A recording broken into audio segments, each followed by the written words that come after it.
Meu nome é Guilherme Mendonça de Souza e sou diretor, cinegrafista e fotógrafo. O primeiro filme no cinema foi no Cine Capri. Eu fui assistir A História Sem Fim e lembro até hoje e fiquei fascinado com aquele filme. Até então eu assisti os Trapalhões na televisão e quando fui no cinema assistir o História Sem Fim, eu fiquei assim, impressionado com a história, com aquele visual todo e, sobretudo, com alguns elementos muito interessantes, que era o nada, o que era isso, né, a falta de criatividade, e essa questão também da história sem fim me pegou muito, né, porque eu acho que remete muito ao cinema e às nossas vidas. Uma história sem fim, porque nunca acaba, né? A gente pode, às vezes, terminar uma etapa, mas sempre começa uma outra.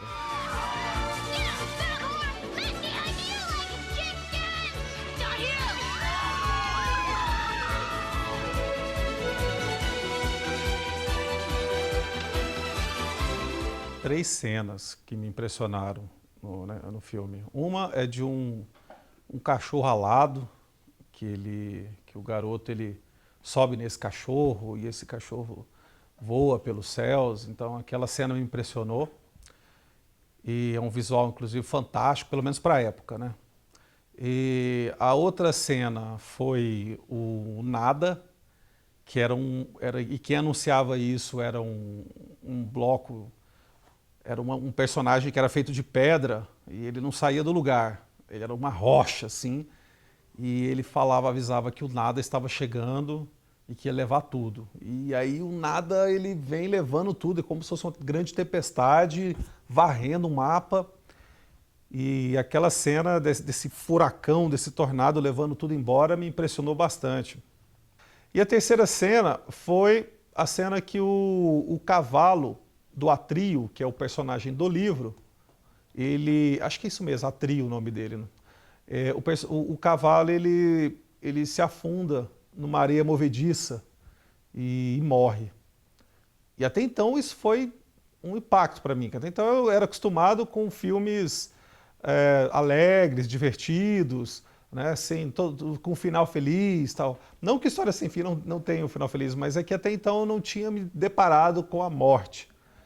Então foi uma cena impactante para mim ver o cavalo morrendo e o personagem ali, o Atrio, chorando, né? Então isso me causou, de certa forma, uma angústia, mas ao mesmo tempo foi um momento trágico-belo do cinema. Porque o poder que o cinema tem, a influência que ele exerce sobre as pessoas é espetacular. Chega a ser assombroso às vezes, né?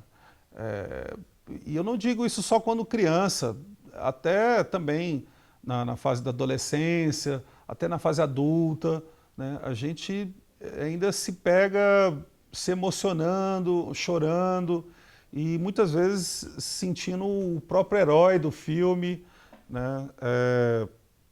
Eu me lembro que, quer dizer, não tem muito tempo, quando eu assisti o filme O Tropa de Elite, eu e um amigo meu, a gente saiu do cinema assim, se sentindo o Capitão Nascimento, sabe? A gente incorporou o personagem. E então e já num outro viés, num lado oposto, quando eu assisti um filme argentino, Filho da Noiva, ali também já assim me emocionei com o personagem do Ricardo Darín e ali chorei assim, me acabei de chorar, né? Quando chegou ao final do filme, me colocando também na pele da personagem. Então eu acredito que sim, o cinema ele exerce um poder de influência muito grande nas pessoas. E eu acredito que seja de duas maneiras, através desse aparato, essa caixa acústica, toda escura, né? E da linguagem que ele está transmitindo para a gente, que aí é onde entra o poder da empatia. ¿Entendés? Yo valgo.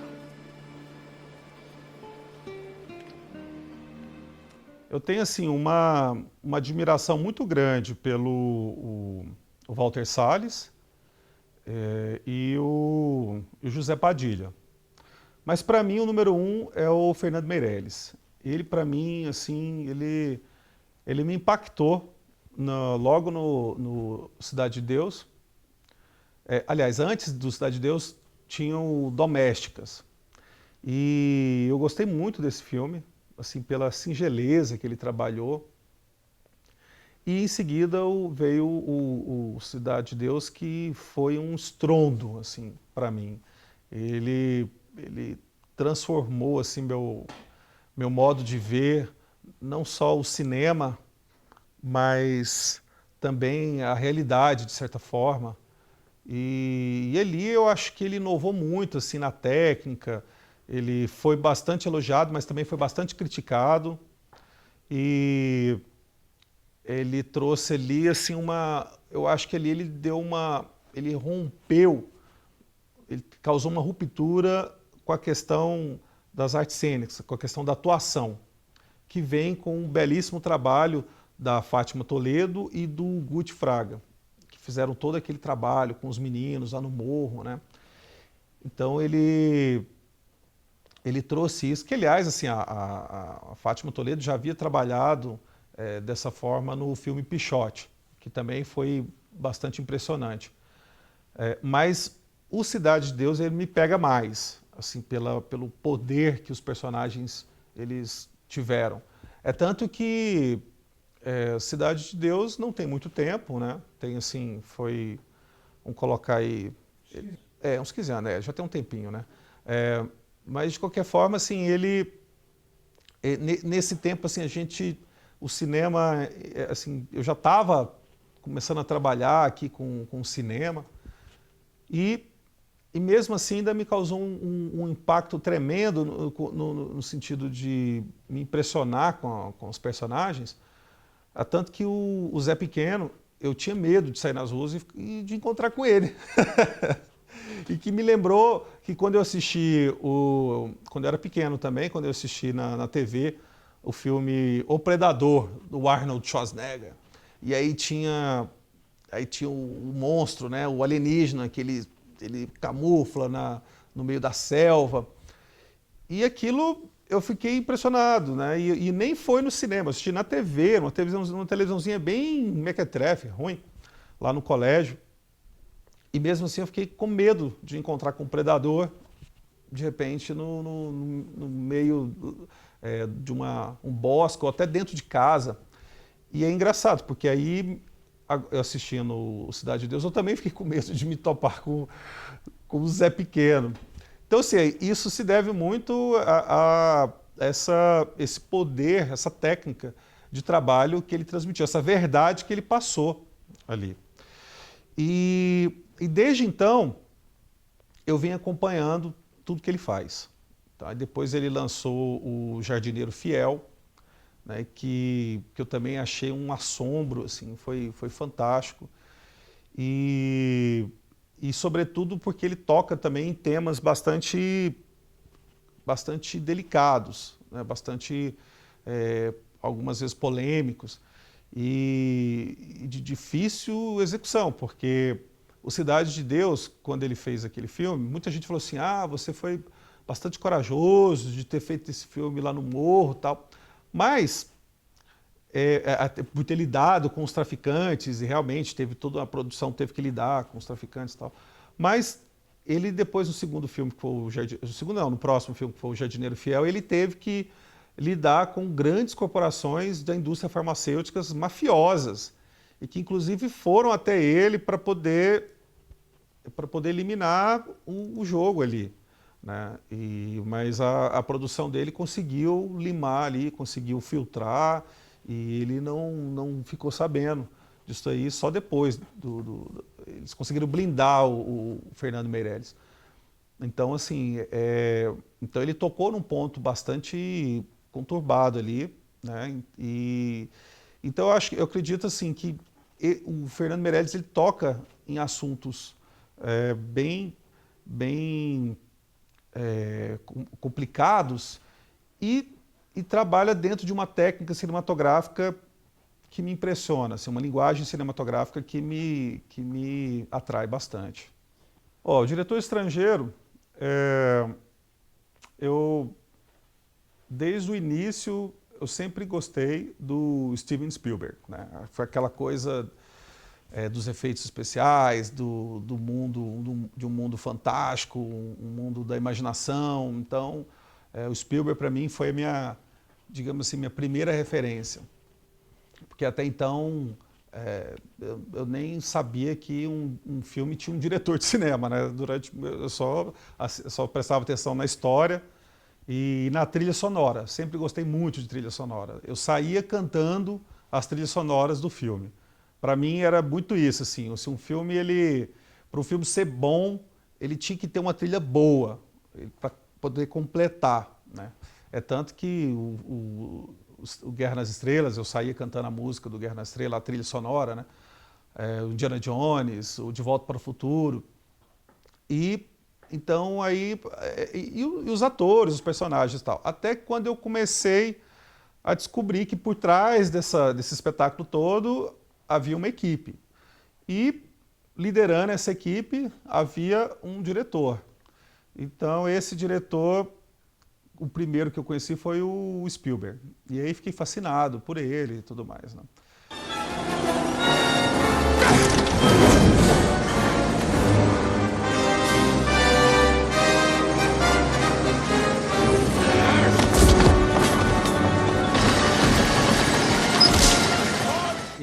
O Tarantino, ele me impactou também, né, como um filme completamente estranho e o que causa uma ruptura também com aquele filme mágico do Spielberg. De repente vem um filme do Tarantino que, assim, ele passa a navalha ali em todo mundo, né, sai destroçando tudo e tanto em termos de personagem, como também de história, toda repicotada, toda sangrenta e com uma edição também bastante rebuscada. Então o Tarantino foi um outro diretor que também me influenciou bastante. Não me influenciou, o Tarantino foi um diretor que me impressionou por essa ruptura desse mundo mágico com o mundo do Spielberg. E um outro diretor que também que me deixou bastante, assim, que também me trouxe um outro olhar foi o Pedro Almodóvar, que ali ele me mostrou as relações humanas, que até então os filmes, os diretores que mais me inspiravam eram esses assim que buscavam histórias muito fantásticas ou histórias muito de ação e de repente Almodóvar com as relações humanas também me pegou de jeito ali. Era de tal maneira que eu terminava o filme num misto assim de emoções. Era o mesmo, eu ia da depressão à euforia em questões de minutos, porque a problemática ali das personagens do filme eram tamanhas que me deixavam depressivos, me deixavam para baixo. Mas ao mesmo tempo também me deixavam, de certa forma, me deixava mais confortável, porque ao pensar que eu não estava naquele problema, aquele problema era tão complicado, era tão ruim, era tão difícil, que eu sentia até um certo alívio. Eu falei assim, nossa, minha vida é muito boa, porque eu não estou passando por essa situação. Mas ao mesmo tempo eu também ficava condoído ali, ficava, puxa vida, mas esses personagens estão... aí você já começa assim, querer, de certa forma, você se envolve e quer ajudá-los, ou quer trabalhar ali junto com eles naquela relação, tentar buscar alguma solução, não sei. Mas o fato é isso, é que eu saía do cinema, quando eu descobri o Almodóvar, eu saía do cinema nesse misto de emoções. Na verdade, eu não sabia o que pensar. Eu ficava sem entender assim, qual que era a sensação que eu estava tendo ali, que era mais definido nos filmes anteriores, nos diretores anteriores, né? E com o Almodóvar não, eu não sabia o que pensar, assim, eu ficava sem entender, aquela loucura toda. Pensei assim, falei, cara, eu quero fazer um filme e tal. E aí veio o festival de cinema, o FICA, que é o Festival Internacional de Cinema Ambiental. Na verdade, o FICA ele começou em 99, mas foi em 2000, somente em 2000, que eu falei assim, eu quero participar desse festival. E até porque eu tinha ido em 99, eu passeei na cidade e achei muito legal. E falei assim, bom, agora em 2000 eu quero participar com um filme. E eu decidi, eu falei assim, pensei, bom, agora acabou essa história de que um dia eu vou fazer um filme, eu tenho que fazer esse filme. Porque esse um dia eu vou fazer um filme nunca chegava. Aí foi quando eu acordei e pensei assim, se eu não fazer o filme, se eu não botar a mão na massa, isso nunca vai acontecer. Então, para que um sonho seja realizado, precisa parar tudo e trabalhar em cima dele, senão não acontece. E senão fica só um sonho. E aí eu falei, bom, então como é que eu vou fazer como é que eu vou participar do FICA? E aí eu lembro que eu assisti alguns filmes que tinham passado, alguns filmes que estavam até inclusive sendo inscritos. E aí reparei que os filmes eram muito bem trabalhados, muito bem feitos, eram muito bem elaborados, com cenas fantásticas, com câmeras fabulosas, equipamentos extraordinários. Eu falei, eu não tenho condição de participar desse festival, né? Fora de cogitação, então. Mas a vontade era maior, né, do que os recursos. E eu falei assim, não, eu tenho só uma câmerazinha amadora, mas vou participar, vou fazer com ela mesmo. Então eu pensei assim, bom, em termos técnicos, como que eu posso trabalhar isso? Vou fazer um filme com uma linguagem antiga, em preto e branco, porque aí já elimina as cores. E falei assim, que aí já eliminando as cores já facilitaria um pouco o trabalho de ter aquelas imagens daquele verde bonito, daquela cachoeira, aquele arco-íris. Então acabou, agora vamos fazer em preto e branco que isso já resolve. E aí eu pensei, bom, eu sempre gostei muito de Chaplin, né? E falei assim, bom, o Chaplin... aliás, o Chaplin é um outro diretor também diretor e ator que sempre me fascinou, né? E falei assim, vou fazer um filme no estilo do Chaplin, vou beber o Charlie Chaplin para poder fazer um filme mais comédia, porque até então os filmes que eu tinha assistido no FICA eram sempre filmes muito sérios, né? E eu falei assim, vou fazer um filme mais comédia, um filme divertido e que aí com isso as pessoas elas não vão se atentar à técnica do filme, mas elas vão se identificar muito mais com a personagem, com aquele momento divertido e esquecer um pouco dessa técnica. E eu pensei assim, qual é um grande problema que a humanidade está passando hoje no meio ambiente? E aí eu fiquei pensando e me lembrei do lixo, que o meio ambiente a gente está jogando muito lixo fora e está sem saber como trabalhar e o mundo está se entupindo de lixo. Então eu pensei, esse é um grande problema que a gente passa, então vou trabalhar nisso daí.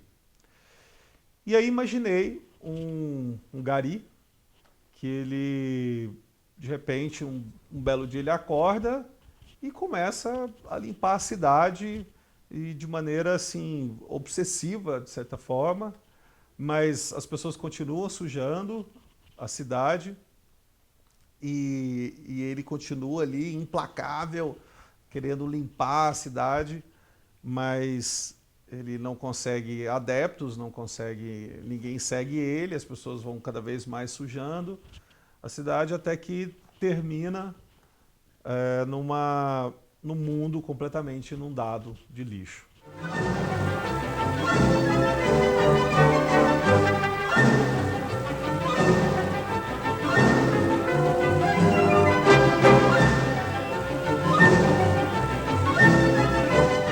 A escadaria, ela veio de um momento que eu estava, eu tinha eu estava recém-operado de uma cirurgia de apendicite.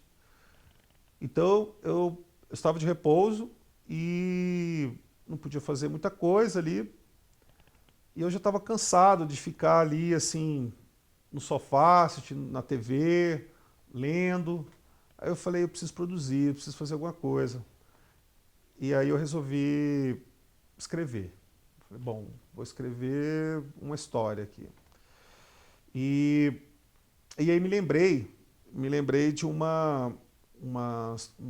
episódio que tinha acontecido comigo e com um amigo meu, que num prédio da minha avó, nas escadarias do prédio da minha avó.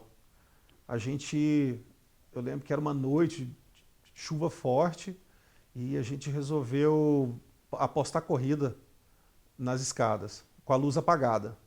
Era nosso desafio, assim, né? Então a gente pensou assim, vamos subir as escadas apagando as luzes, e aí quando a gente estiver lá em cima, que eram 18 andares o prédio, aí a gente corre, aposta a corrida descendo e com as luzes todas apagadas. E era loucura, né? Porque assim, levava tombo, se esfolava na parede, a parede era aquelas assim, toda chamuscada. Mas era uma diversão. E quando a gente resolveu fazer isso, mais ou menos por volta do 7º, 8º andar, a gente se deparou com uma situação sinistra de alguma criatura descendo as escadas. Ela bateu a porta e veio correndo, fazendo um estardalhaço, um barulho muito grande. E a gente se assustou com aquilo e saímos correndo de maneira muito apavorada. E naquele momento que a gente começou a descer as escadas, parecia que elas não terminavam. E as escadas, de repente, pareceram que era sem fim. Então foi toda uma situação assim. Inclusive para a gente conseguir sair das escadas, as portas também não se abriam. Então a gente resolveu descer o mais rápido possível. Mas as escadas não tinham fim. E quanto mais longa era a escada, maior era o pânico, o medo, né, de nunca mais conseguir sair daquele labirinto ali, né, daquele corredor sem fim. E beleza, a gente nunca soube o que foi que aconteceu, mas o fato é que foi um episódio que me impressionou, assim, beira ao sobrenatural esse episódio para mim. E aí eu pensei, vou transformar isso num roteiro, numa história. Foi muito, muito corrido. Mas a gente conseguiu terminar a tempo e o filme a gente conseguiu, ele foi exibido no Fast Cine. E ali foi assim um momento também muito, ali foi um momento mágico para mim, porque eu acredito que até assim, foi um momento até mais mágico do que quando o Zé Garibaldi foi exibido na tela de cinema. Porque quando o Zé Garibaldi foi exibido no cinema, eu achei fascinante ter um trabalho realizado na tela de cinema. Mas o Escadaria foi diferente. O Escadaria, eu não sentei na poltrona, não sentei na plateia. Eu sentei embaixo da tela de cinema. E fiquei assistindo o filme inteiro a reação das pessoas. Eu não assisti o filme, eu assisti as pessoas assistindo o filme. E ali foi fascinante para mim porque eu via a emoção, o sorriso das pessoas, o momento de uma piadinha ali, as pessoas dando uma risada, ou uma risada mais nervosa, ou o momento que o filme começa a ficar muito sinistro, o filme começa a ganhar um ar de suspense e aquela apreensão nas pessoas, no olhar das pessoas, aquilo me fascinou, né? Aquilo eu fiquei assim, da mesma maneira como o cinema me exercia uma influência enorme, ali eu descobri que você trabalhando de maneira bem elaborada, você também consegue transmitir essa sensação, essa emoção para as pessoas. E de tal maneira que quando o filme acabou, as pessoas saíram com medo e falando assim, nossa, depois do seu filme eu tenho medo de entrar nas escadarias de um prédio. Isso para mim foi assim o meu maior prêmio.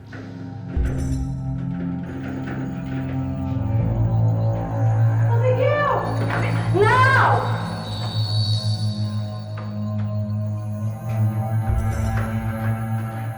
E aí? Não!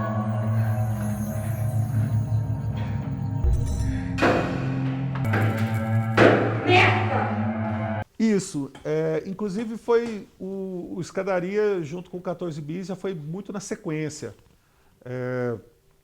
Foi quase que até em paralelo, porque o 14 Bis era um ano do centenário da aviação, um ano do centenário do 14 Bis. E eu sempre gostei muito de Santos Dumont e eu falei, poxa, será que tem alguma coisa relacionada a ele? E aí eu descobri que tinha muito documentário, mas não tinha ainda um trabalho de ficção, pelo menos eu nunca tinha visto, né? E eu falei, bom, para fazer um filme inviável, né? Porque como é que eu vou construir o 14 bis e tal? E a animação foi a solução para realizar esse trabalho. E até porque também eu já vi um tempo que eu estava gostando muito de fazer animação, justamente porque o cinema os recursos para se fazer cinema são enormes, né? Você precisa sempre de muita equipe, muito aparato, muito equipamento, muita locação, enfim, tudo muita coisa, tudo muito caro, tudo muito difícil. E eu achei que a animação estava me atraindo mais, não somente porque eu sempre gostei de desenhar, mas também porque estava me possibilitando contar histórias de maneira mais acessível. E eu falei, bom, o Santos Dumont, eu acredito que seja um bom momento para se trabalhar com a animação. E aí também reparei que o Santos Dumont, o que tinha de material sobre ele, eram trabalhos muito sérios, serião demais, sabe assim. Aí eu falei, não, vou para outra linha, eu quero fazer uma coisa mais divertida, quero fazer uma coisa engraçada. O Santos Dumont rodou, ele passou em vários festivais, inclusive no Anima Mundi, que eu fiquei muito feliz de ter passado ele lá. E depois ele foi selecionado dentro de um programa do Anima Mundi de circular o Brasil com várias animações. Que eles têm um programa que eles chamam de... não vou lembrar o nome, mas é um tour que eles fazem pelo Brasil. Então eles fazem um giro exibindo várias animações que eles escolhem ali, que eles fazem uma seleção, e que não necessariamente são os que ganharam o prêmio, né? Mas o que eles acham que vão dialogar mais com o público que eles estão ali, o que eles estão transmitindo. Então ele rodou também, ele foi para um festival da Espanha, foi para um festival da França, e ele teve ganhou alguns prêmios e tal, então ele teve uma boa circulação.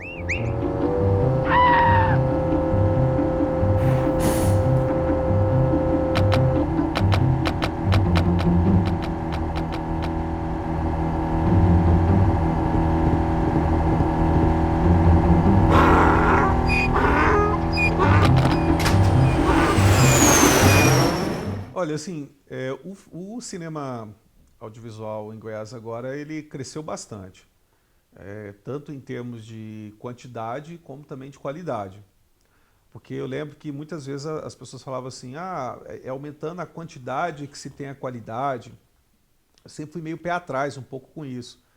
né? Mas de qualquer forma, o cinema ele cresceu também, muito se deve também às universidades, que estão começando a aparecer universidades voltadas para isso. E então os alunos que estão formando, eles já saem da faculdade querendo fazer filme e participar dos festivais. Então, assim, aumentou bastante em termos de quantidade e qualidade. Os filmes estão sendo, assim, cada vez mais primorosos, mais trabalhados. É bem diferente, assim, daquela época lá de 2000, que a gente fazia muito no peito e na raça, né? E agora não, tá começando a aparecer mais apuro técnico, as pessoas estão começando a ter mais um estudo de linguagem, de querer inovar, de buscar histórias interessantes, histórias bastante interessantes e tal. Agora, eu acho assim, o FICA, ele foi um divisor de águas nessa questão do trabalho, digamos assim, do surgimento do cinema goiano, mas eu acho que é preciso dar um outro pontapé. Eu acho que não pode parar por aí. Porque o festival, ele trouxe um palco em que todo mundo que sempre sonhou em querer trabalhar com o cinema quis participar desse palco, quis participar dessa festa, desse momento, desse espaço para se dizer alguma coisa. Mas o que acontece é que é o seguinte, hoje eu acredito que depois de um bom tempo aí com os outros festivais também surgiram logo em seguida, né? Mas o que eu acho que hoje é preciso, assim, é que tenha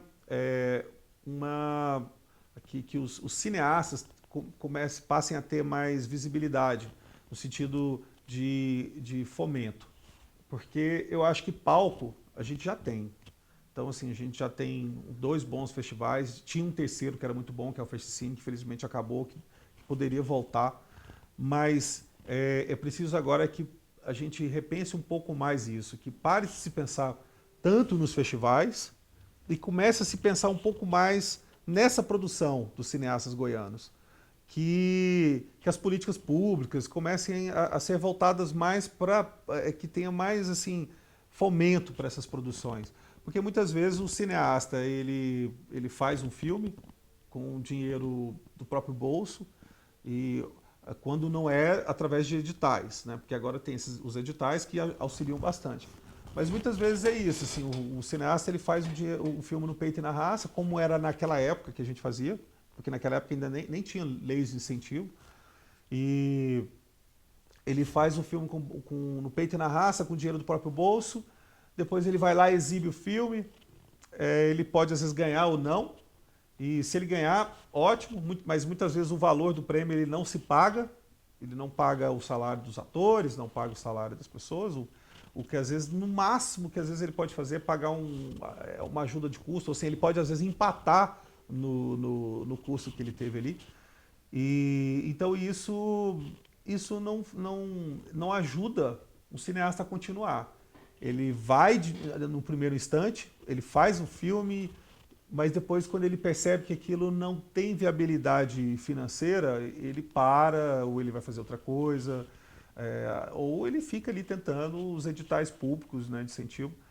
Mas eu penso o seguinte, que é preciso que se crie cada vez mais políticas públicas voltadas para o cineasta, que esse sim é quem está produzindo, né? Esse é quem está fazendo acontecer. E se pensar um pouco menos em festival. Eu acho que o festival ele é consequência de um bom trabalho dos cineastas. A partir do momento que tiver bastante produção, muita produção, os festivais naturalmente começam a ganhar essa força. Naturalmente eles começam a ganhar força e visibilidade. Olha, assim, o cinema ele representa para mim um espaço para se contar histórias. Ele é um momento mágico para você conhecer outras realidades. E que inclusive até já uma vez eu falei isso pro Ângelo Lima. Eu falei assim, Você é um contador de histórias, das histórias dos outros.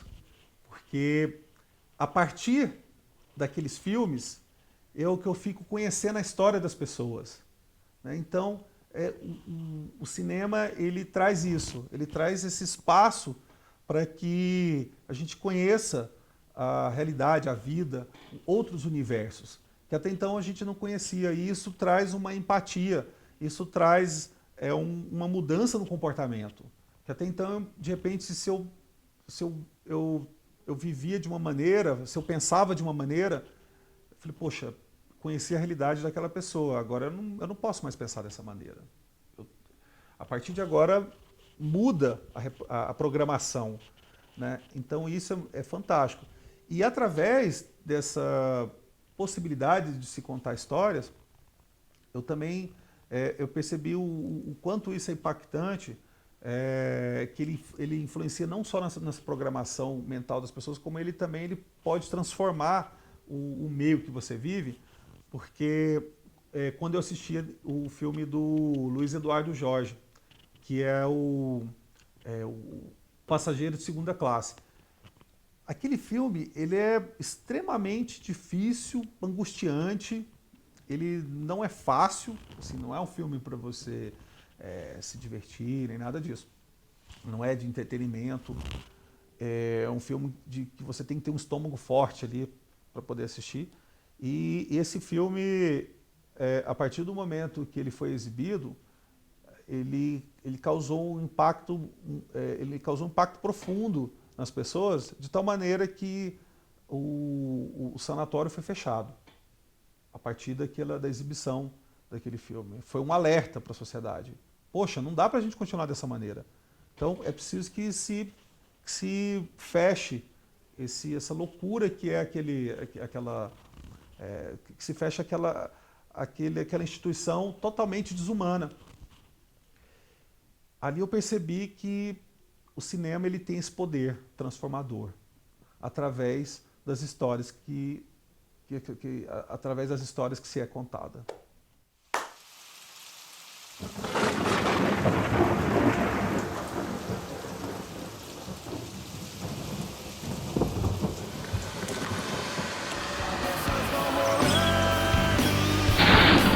Levando o corpo pra qualquer lugar, distante como o meu pensamento.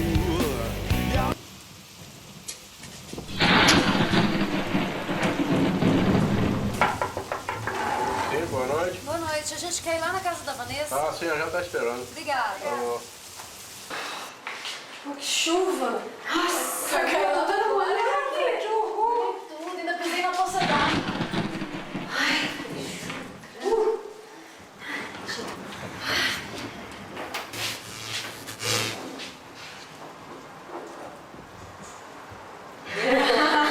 Eu não vou nesse elevador. Não, papai, vamos sim. Não, coisa boa. Vamos de escada. Caramba, de escada.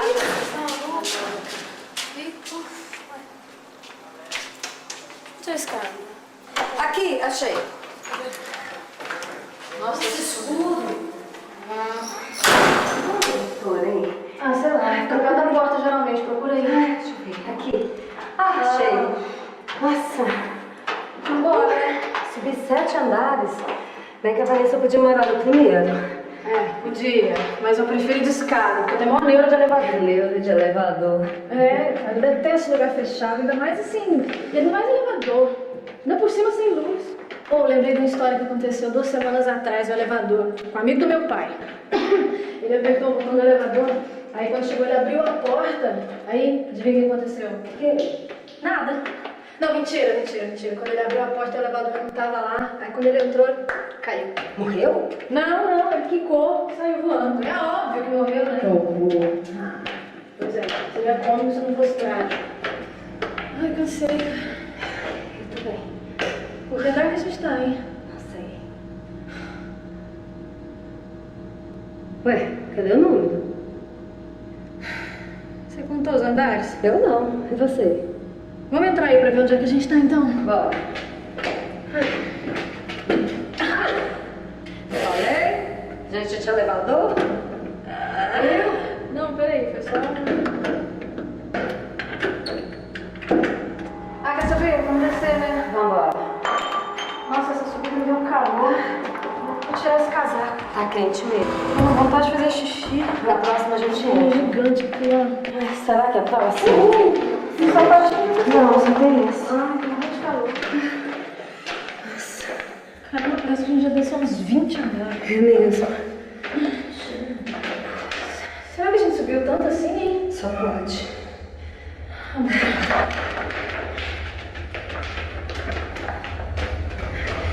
A gente já passou aqui.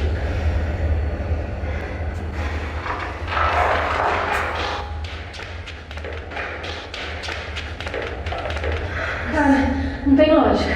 Não tem mesmo. Deve ser o próximo.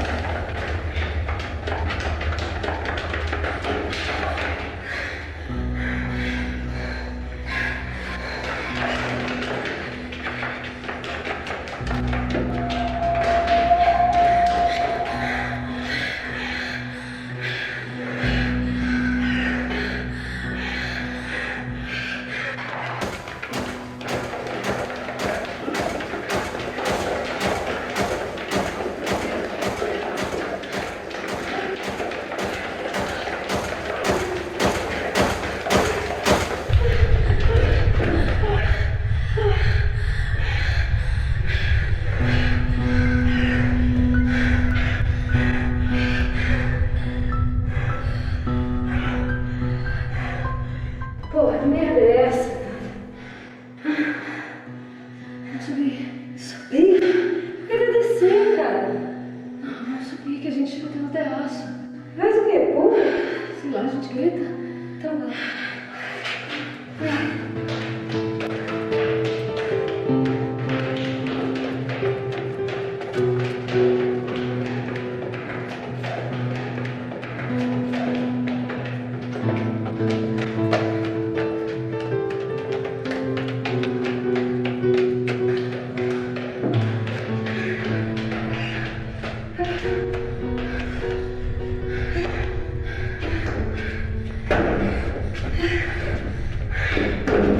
Me ajuda aqui.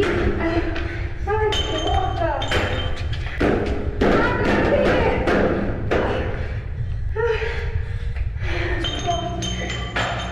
Cara, o que tá acontecendo? Que loucura é essa? Será que a gente bebeu alguma coisa lá naquele bar? Essa, tipo passou. Mas pode ter colocado alguma coisa na bebida da gente? Quem, ô maluco? Ai, cara, ninguém vai colocar uma coisa assim, não, tá maluco? Vanessa! Vamos ligar pra Vanessa. Cadê minha bolsa? Cadê minha bolsa? Cadê? Eu deixei minha bolsa, Oscar! Não sei! Vamos buscar isso!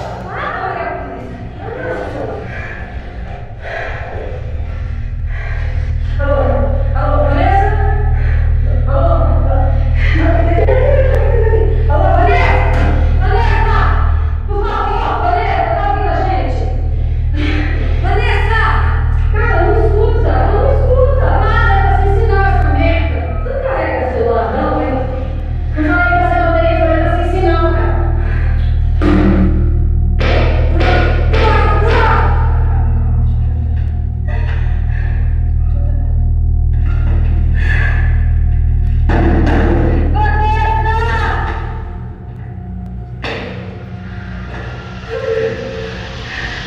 O que a gente vai fazer?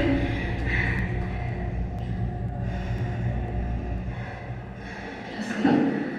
Eu vou subir e vou tentar abrir as portas. Aí você desce, faz a mesma coisa. Beleza. A gente vai se falando pra não se perder uma da outra. Quem achar primeiro, grita. Tá ok. Vamos lá. Eu desço. E você sobe. Vai, cuidado.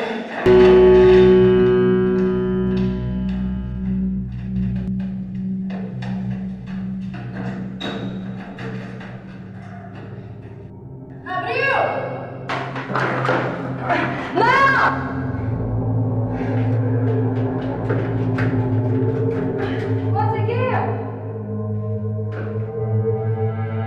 Nada aqui! Nada?